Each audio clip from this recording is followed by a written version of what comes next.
Hi అండి, అందరికీ happy Vinayaka Chavithi. మా ఇంటి వినాయక చవితి అయితే మేము ఇలా సెలబ్రేట్ చేసాము.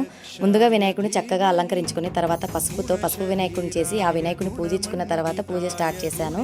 ఇవాళ పూజలోకైతే మోదకాలు, అలాగే white rice, lemon rice, sambar, ఓలిగా చేశానండి.